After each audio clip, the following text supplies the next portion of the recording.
Ed, you got to come up. We just met. Hi. I'm going to interview Ed. We're going to ask some questions that I think are extremely important as we look at sex trafficking here. And you've got a great story, by the way, helping somebody in this room where they are. So let's start out. Can you talk about your background in law enforcement and then ultimately how you became involved with this event? So I became a police officer I graduated college in 1990 and got hired by the Lincoln Police Department right out of college. Went through the academy and became a police officer. So 1990, no one had ever heard of sex trafficking. That wasn't a thing. If people were involved in that sort of activity, generally they were prostitutes. They were, it was them. It was a them thing. It wasn't really looked at as in the light that it is nowadays. Over the years, as my career went on, you started hearing more and more about it. I was probably 15 years in before I had ever heard that term. Really? Yeah, it wasn't even, And of course, I worked night shift for the first 15 years of my career. I was a dog handler. I was going out, I was going to work.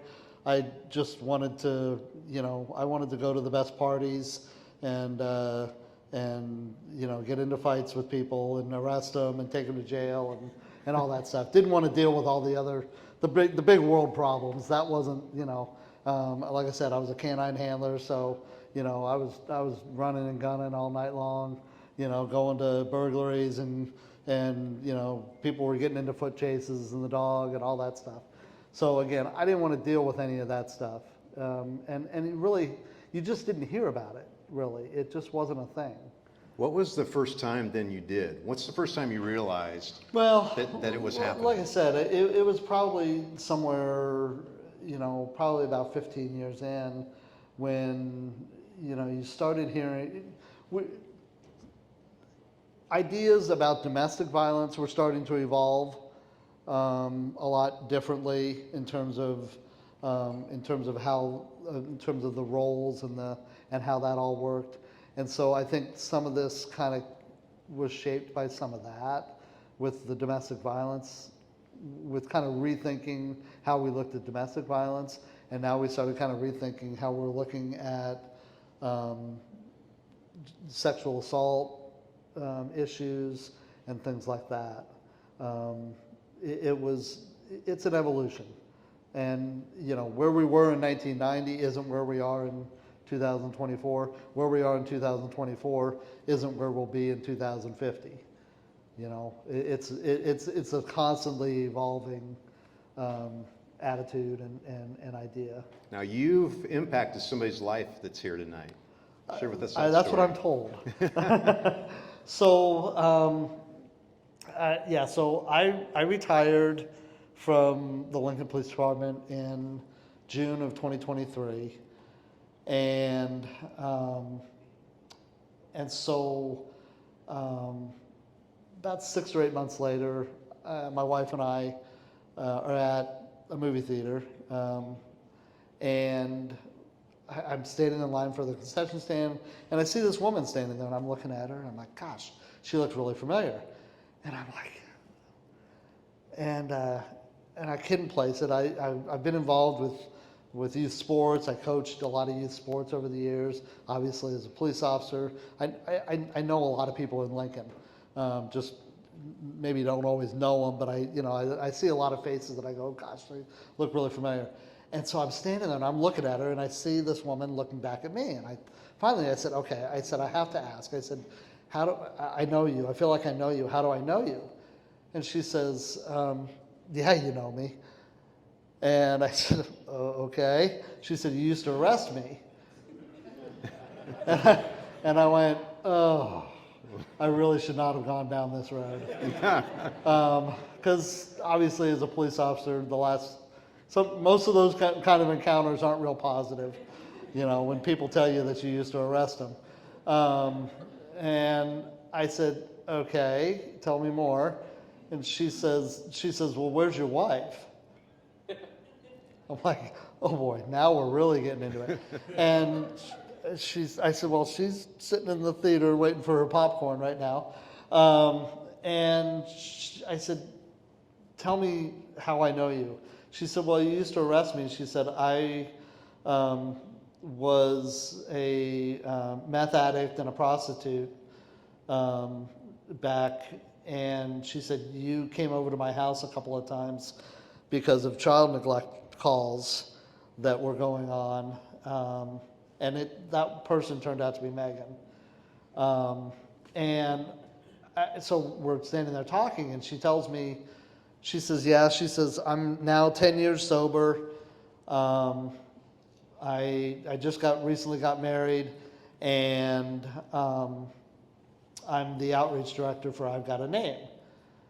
And of course, I had been seeing some of the commercials for I've Got a Name with Rebecca Alec and things like that. So I had an awareness of the organization. But she's telling me about all this, and I'm just like, I'm blown away. Because I vaguely remembered meeting Megan on some calls. I'm pretty sure I did have to go over and talk to her about child neglect issues and things like that. I don't know that I ever actually arrested Megan, but it probably wasn't for a lack of trying. But it was one of those things where I got to, later on after that encounter, I got to thinking about just the impact that obviously I didn't realize I had on her life, because ultimately those types of encounters were what challenged her to make the necessary changes in her life to become the person that she is now, and to be able to maintain that relationship with her children. My wife was the principal at her elementary school, at the kids' elementary school. My wife also had to have some encounters, I think, with DHHS through her role as a school teacher and as a principal, as an educator. So it's, we talk about, these ripple effects, and, you throw that pebble into the water and that ripple effect, and you don't know where those ripples go. I had no idea. I took my calls, I wrote my reports, and I went about my life. And I had no idea that that at least in some way, that I had some effect on Megan's life.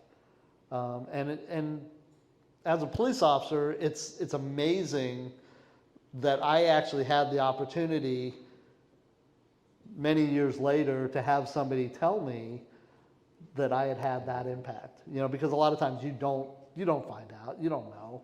You take your call, you write your reports, you go on to the next call, and you move on. And you hope in some way that it makes a difference. Sometimes it does, and unfortunately, sometimes it doesn't. So what gives you hope then in the future as we really work on sex trafficking, defeating this? You've been part of the department before there was awareness. Now they've created a whole department now, yes, where they've got staff that specifically work with this type of situation. Right. Just the awareness of it, I think, is what gives everybody hope. The fact that we've got a room full of people here that are wanting to fight against this sort of thing. And again, I kind of talked with Allie and Paige earlier about some of these issues. And I think the biggest thing that people need to recognize is the Lincoln Police Department, amongst every police department in the country, is severely understaffed. Okay? With the events of the last 5 years especially, nobody wants to be a police officer anymore. Okay? Every agency in the country is fishing from the same pond, trying to recruit and retain police officers. And they can't hire enough officers. The Lincoln Police Department has been understaffed forever. And so to fight these types of issues, they don't have the manpower that they would like to have to dedicate officers to these types of things. So where does that leave us? It leaves us with the police department has to have community partnerships, civilians and non-law enforcement partners that are willing to get involved and help out and to be involved and be advocates and be that voice. Well, thank you so much for sharing your story. Thank I appreciate you. that. Thank you for your service. Thank you. I appreciate it. And you, from your perspective, bringing awareness to this, because this is why tonight's important. I appreciate it. I appreciate the opportunity to be here, and I am so glad that Megan, told me that night in the movie theater what about the impact.